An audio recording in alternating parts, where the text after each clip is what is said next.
Good morning. Good morning. This is Charles Coachman, and we are walking our way through the Bible, reading our way through Proverbs, digging in deep into the book of John, and as always, putting on the whole armor of God.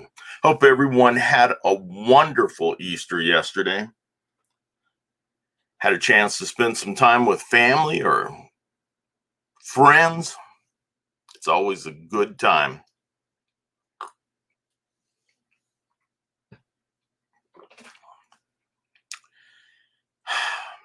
Around here, we just stayed at home, stayed to ourselves, watched a couple of movies, had some pretty good food, even a couple pieces of candy. That's bad on me. But we celebrated a risen Lord, and that's what yesterday was all about. Trying to enjoy that, and then did talk with family all over the country, so that was very nice. Some here in California, Oklahoma, Missouri, and even including Wyoming, so, or at least reached out to Wyoming and Oregon. So, that's a big part of the day, making sure that you are connecting with people and just letting them know that you love them. All right, let's take a quick look and see if we got any shout outs. Let's see. George Lucas. I don't think it's that George Lucas, but George Lucas out of Washington, D.C. He does financial work for Pfizer, if I'm not mistaken. So George Lucas, happy birthday to you. Chloe Lynn Wan is a realtor here in the South Bay. Chloe, happy birthday to you. Happy birthday to you. I've known Chloe maybe going on, 10 years, and she's just a wonderful young lady. So Chloe, happy birthday. And then Dora Tam. Dora and I have known each other now probably 6-7 years. Dora is a home stager, also has a floor company, and is a pretty busy young lady. So Dora, thank you for your friendship, and happy birthday to you, to all three of you, George, Chloe, Dora, and wishing you all the best on your special day. And if it's your birthday out there, happy birthday to you. Enjoy it all. God bless. All right. Want to make sure that thinking about these guys, I did not hear anything about Weldon. And I look forward to an update on that. Curtis, Rex, Danny, Red, Shelly, and Nancy. Wishing you all the best. Thinking of you and praying for you. So God bless all of you. All right, let's see. Today we're moving on to chapter 5 in Proverbs. John 21, 1 through 25. That is the last book of John. And then Ephesians 6, 10 through 18, as we do every Monday and Friday.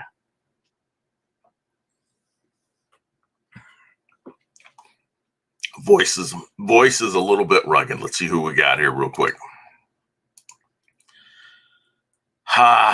Blessings to you, Kevin, all my brothers and sisters near and far.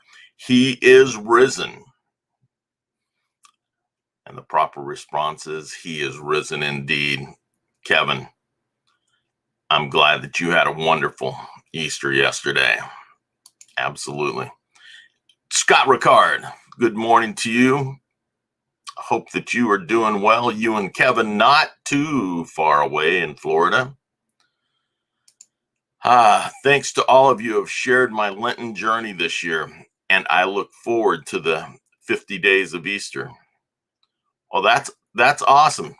I didn't know that you had something set up, and I have not followed, so I'll have to check into that. I have followed you here, but Kevin, I am sure that what you've written down is amazing, and boy, I look forward to all that's coming now. Bronknell, good evening to you. Good evening. Hope that you had a wonderful Easter with your family. And good morning to all that are watching here. Well, we've got one viewer that is back down in the South. That's Kathy, spending time with her family, her daughter and grandchildren. And so just wishing her all the best on her trip with her family. Okay, let's check and get this thing up. See if I can get this thing going right. It's a Monday morning, and it wouldn't be right without a couple of hiccups here first thing in the morning. So we'll pop this in, go on to Proverbs 5, deal with the voice.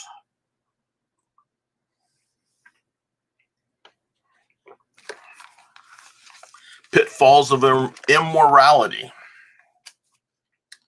The pitfalls of immorality. My son, give attention to my wisdom.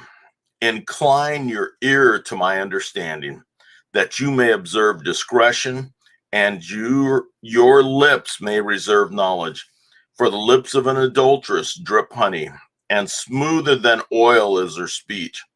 But in the end, she is bitter as wormwood, sharp as a two-edged sword. Her feet go down to death. Her steps take hold of Sheol. She does not ponder the path of life. Her ways are unstable. She does not know it. Now then, my sons, listen to me, and do not depart from the words of my mouth.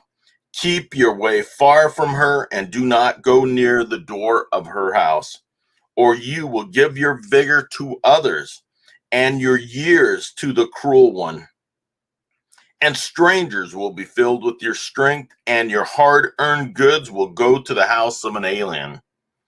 And you groan at your final end, when your flesh and your body are consumed, and you say, how have I hated instruction, and my heart spurned reproof. I have not listened to the voice of my teachers, nor inclined my ear to instructors. I was almost in utter ruin in the midst of the assembly and congregation. Drink water from your own cistern, and fresh water from your own well. Should your springs be dispersed abroad, streams of waters in the street? Let them be yours alone, and not for strangers with you. Let your fountain be blessed, and rejoice in the wife of your youth. As a loving hind and graceful doe, let her breast satisfy you at all times. Be exhilarated always with her love. For why should you, my son, be exhilarated with an adulteress, and embrace the bosom of a foreigner? For the ways of a man are before the eyes of the Lord, and he watches all his paths. His own iniquities will capture the wicked, and he will be held with the cords of his sin. He will die for lack of instruction, and in the greatness of his folly, he will go astray. He will go astray.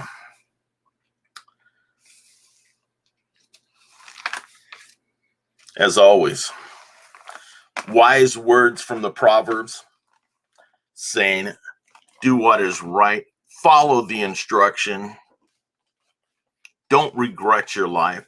Stay away from that would lead you into a life of immorality.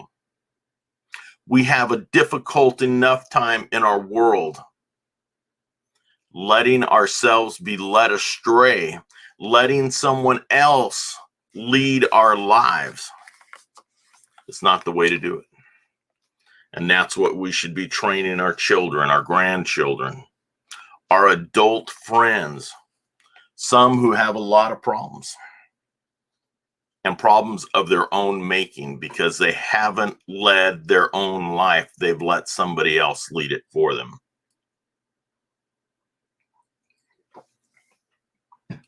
We all know friends that have let their lives be led down a path of destruction.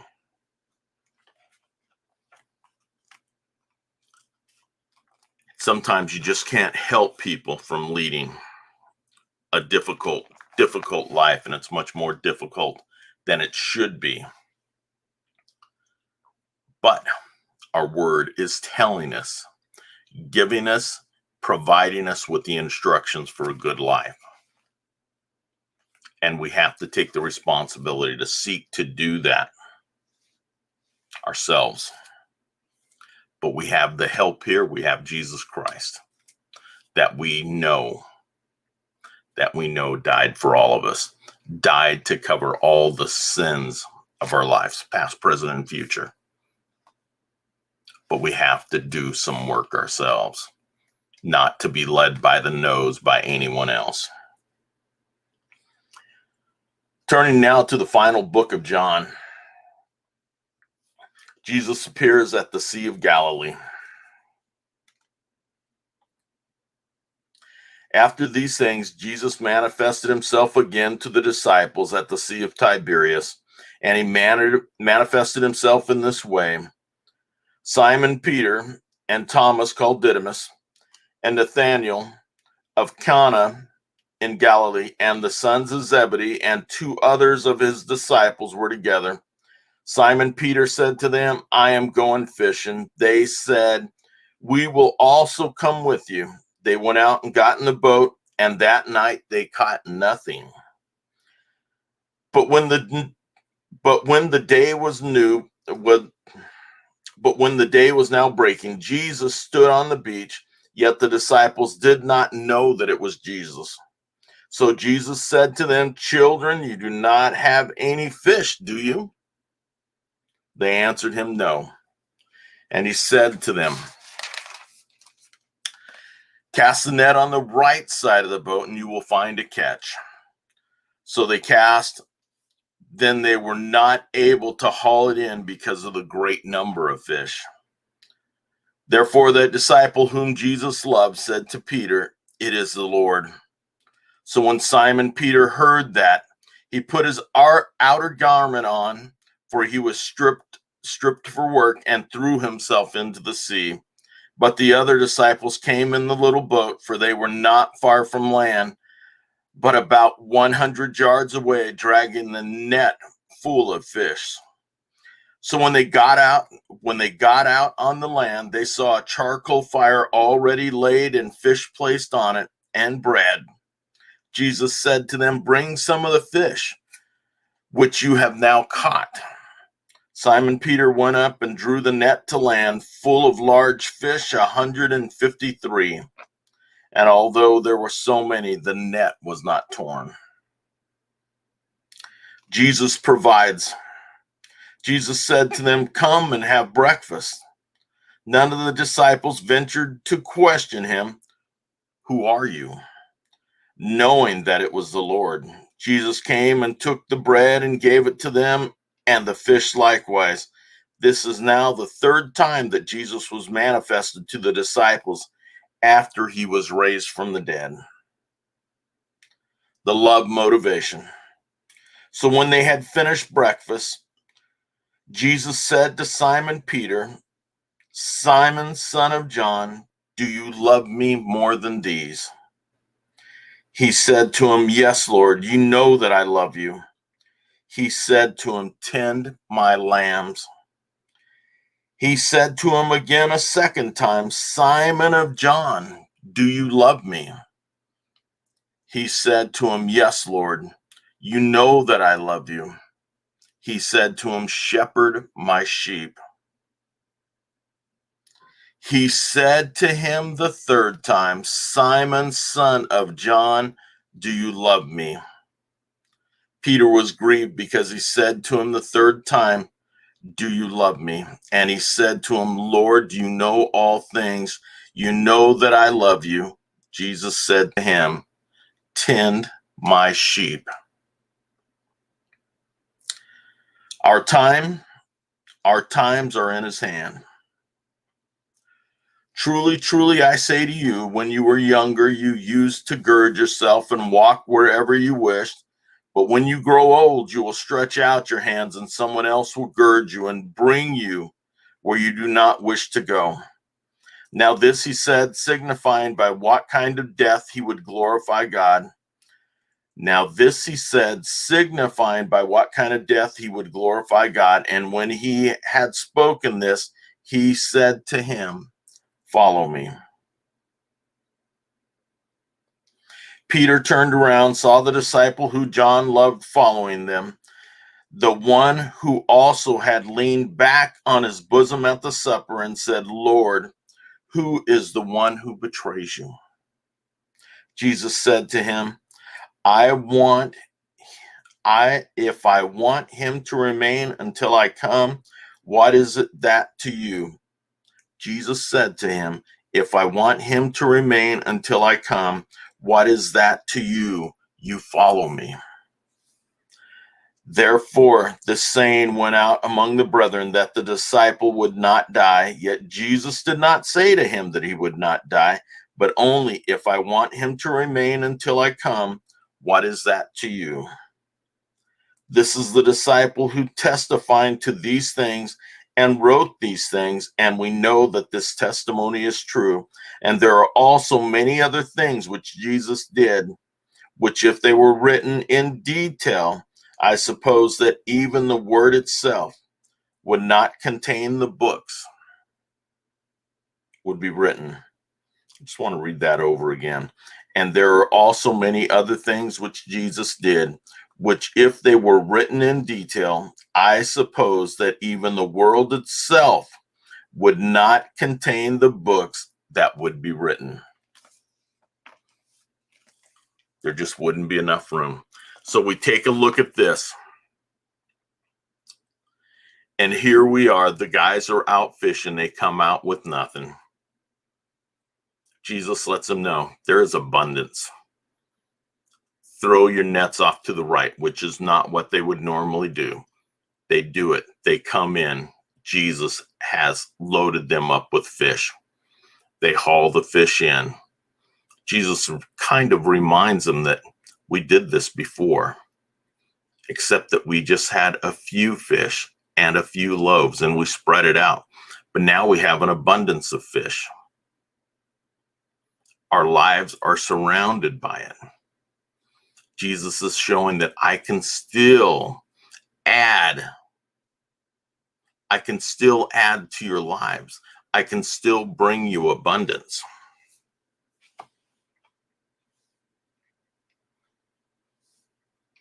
Then he questions Peter 3 times.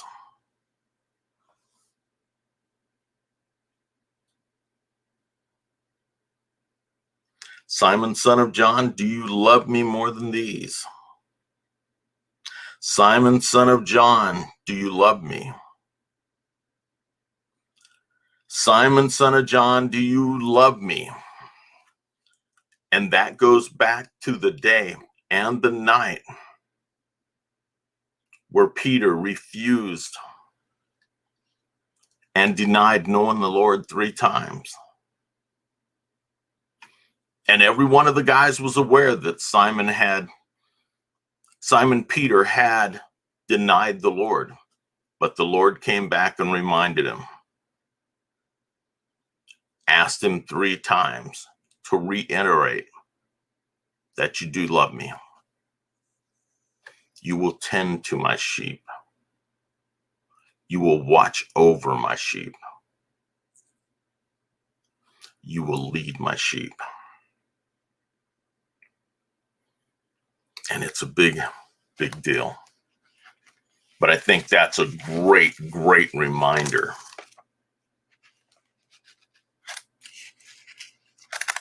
that although Peter had failed when he stood strong,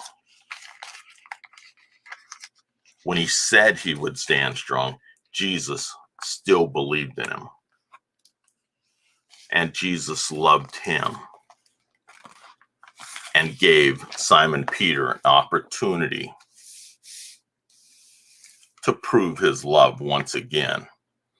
And Jesus knew that he would do the things that he needed to do. I'm going to close up with Ephesians 6:10. I wanted to ask a question real quick. Maybe we can do this real quickly. What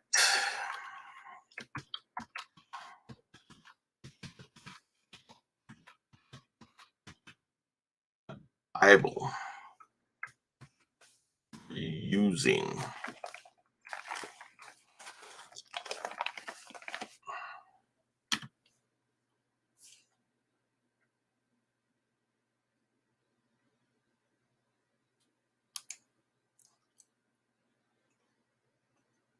So I just want to show this. Which Bible are you using? I'm using the American Standard, New American Standard. And I just wanted to see what other Bibles are being used so that we're getting pretty much the same meaning and the same gist. So I'll just put that out there. Think about that and let me know which Bibles you're using. The armor of God. Finally, be strong in the Lord and in the strength of his might. Put on the full armor of God so that you will be able to stand firm against the schemes of the devil. For our struggle is not against flesh and blood, but against the rulers, against the powers, against the world forces of this darkness, against the spiritual forces of wickedness in the heavenly places. Therefore, take up the full armor of God so that you will be able to resist in the evil day, having done everything to stand firm. Stand firm, therefore, having girded your loins with truth, having put on the breastplate of righteousness, and having shod your feet with the preparation of the gospel of peace. In addition to all, taking up the shield of faith, which you will be able to extinguish all the flaming arrows of the evil one, and take the helmet of salvation and the sword of the Spirit, which is the word of God.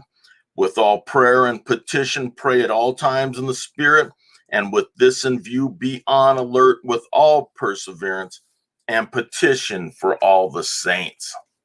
Petition for all the saints. Be ready. Let's see what we've got. Hey, Gloria Brown, good morning to you. I am glad that you were here. So glad that you were here. Kathy Sheritz Carvajal, how you doing?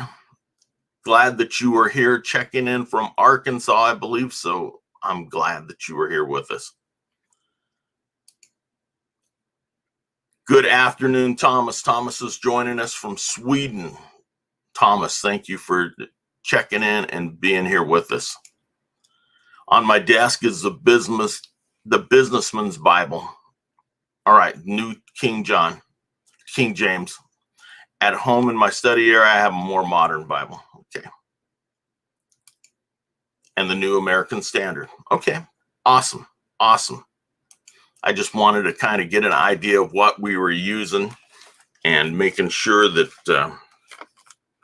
sometimes the changes and the wording is so different. Maybe they have different meanings, but we're all getting the right gist. I just wanted to have an idea. Wishing everyone a great day. If you'd like to share this out, we'd love you to do that. Again, I just hope everyone had a wonderful Easter, were able to spend it with family, friends, had a chance to talk with others. It's always a good thing. Wishing you all the best throughout the day and look forward to seeing you all again tomorrow morning as we continue or walk through the Bible, reading through Proverbs, and tomorrow we will switch over to the book of Acts. Have an awesome day. Enjoy it. Bless somebody else out there today. Take care. God bless. Look forward to seeing you tomorrow.